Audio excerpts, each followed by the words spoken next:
Hi అందరికీ. Train your brain by Pavani అనే YouTube ఛానల్కి స్వాగతం. ఈరోజు క్లాస్లో 9వ తరగతిలోని 3వ పాఠమైనటువంటి వలస కూలి అనే పాఠం గురించి తెలుసుకుందాం. ఈ వలస కూలి అనే పాఠ్యభాగ రచయిత ముకురాల రామారెడ్డి గారు. వలస కూలి, అసలు వలస అంటే ఏంటిదంటే జీవనోపాధి కోసం లేదంటే ఇతరేతర కారణాల వల్ల ఒక ప్రాంతం నుండి ఇంకో ప్రాంతానికి వెళ్తే దాన్ని వలస అని అంటారు. అంటే వలస వెళ్ళినటువంటి కూలీల గురించి, వారి యొక్క ఆవేదన గురించి కవి వ్యక్తం చేస్తున్నటువంటి మాటలన్నీ ఈ పాఠంలో విందాం. పాఠం నేపథ్యం: తెలంగాణ రాష్ట్రంలో నీటి వసతికి నోచుకోక, పంటలు పండక నిరంతరం కరువు రక్కసి కోరల్లో చిక్కుకున్న ప్రాంతం పాలమూరు. తెలంగాణ రాష్ట్రంలో సరైనటువంటి నీటి వసతి అనేది లేక, సరైనటువంటి పంటలు పండక నిరంతరం కరువు రక్కసి కోరల్లో చిక్కుకున్నటువంటి ప్రాంతం ఏది అంటే పాలమూరు ప్రాంతం. అంటే కేవలం ఆ ప్రాంతంలో వర్షాధార పంటలు మాత్రమే పండుతాయి. కృష్ణానది ప్రవహిస్తున్నప్పటికీ కూడా ఆ నీరుని ఎక్కువగా ఉపయోగించుకోలేని ప్రాంతం ఏది అంటే ఈ పాలమూరు ప్రాంతమే. నాటి పాలమూరు జిల్లానే నేటి మహబూబ్ నగర్ జిల్లా. నాటి పాలమూరు జిల్లానే ప్రస్తుతం ఉన్నటువంటి మహబూబ్ నగర్ జిల్లా.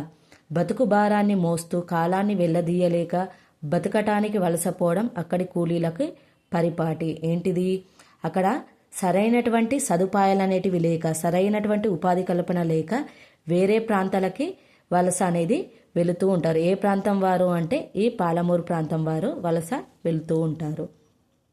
1977లో తూర్పు తీర ప్రాంతానికి వలస వెళ్ళిన కొందరు పాలమూరు కూలీలు అక్కడ వచ్చిన తుఫానుకు గురి అయి తిరిగి రాలేదని, వాళ్ళు ఎక్కడున్నారో జాడ తెలియనప్పుడు కవి హృదయంలో కలిగిన ఆవేదనే ఇది.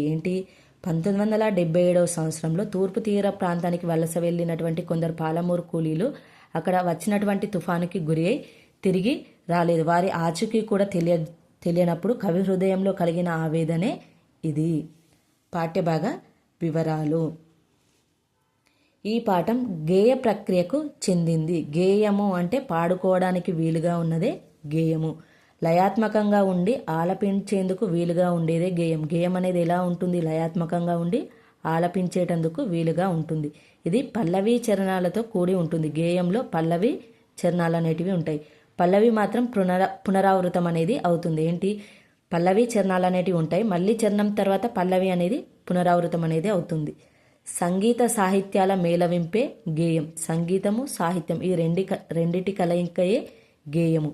ప్రస్తుత పాఠ్యాంశం డాక్టర్ ముకురాల రామారెడ్డి హృదయశైలి గేయ సంకలనంలోనిది. ప్రస్తుతం పాఠం అంటే వలస కూలి అనే పాఠము ముకురాల రామారెడ్డి హృదయశైలి గేయ సంకలనంలోనిది. సంకలనం అంటే ఏంటిదంటే ఆయన కవి రాసినటువంటి గేయాలన్నీ ఒక పుస్తకంగా రాస్తే దాన్ని సంకలనం అని అంటారు. నెక్స్ట్ కవి పరిచయం. డాక్టర్ ముకురాల రామారెడ్డి నాగర్ కర్నూలు జిల్లా కల్వకుర్తి మండలం ముకురాల గ్రామంలో జన్మించాడు. డాక్టర్ ముకురాల రామారెడ్డి గారు నాగర్ కర్నూలు జిల్లా కల్వకుర్తి మండలం ముకురాల గ్రామంలో జన్మించాడు. ఎప్పుడు అంటే 1/1/1929 జన్మించాడు. 24/2/2003 మరణించాడు.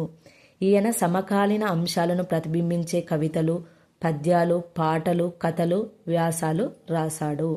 ఈయన మేఘదూత అనువాద కవిత్వము, దేవరకొండ దుర్గం, నవ్వెకత్తులు దీర్ఘ కవిత, హృదయశైలి గేయ సంపుటి, రాక్షస జాతర దీర్ఘ కవిత, పరిశోధన పత్రాల సంకలనం, తెలుగు సాహిత్య నిఘంటువు మొదలైనటువంటి రచనలు చేశాడు. ఈయన రచనలు వచ్చేసి మేఘదూత, దేవరకొండ దుర్గం, నవ్వెకత్తులు, హృదయశైలి, రాక్షస జాతర, ఉపరిశోధన, తెలుగు సాహిత్య నిఘంటువులు అనేటివి ఈయన రచనలు.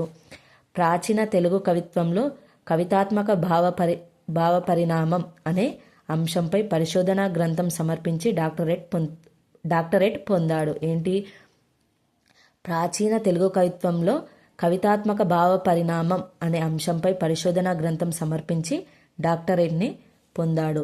సామాజిక స్పృహ అంటే సమాజం పట్ల అవగాహనను కలిగి ఉండడం, సమస్యల పట్ల స్పందించే గుణం కలిగి, అంటే ఏదైనా సమస్య వస్తే ఆ సమస్య పట్ల స్పందించే గుణాన్ని కలిగి, సాహిత్య సాంస్కృతిక రంగాలతో పాటు ఎన్నో ఉద్యమాల్లో ప్రత్యక్షంగా పాలు పంచుకున్నటువంటి కవి ఎవరు అంటే డాక్టర్ ముకురాల రామారెడ్డి.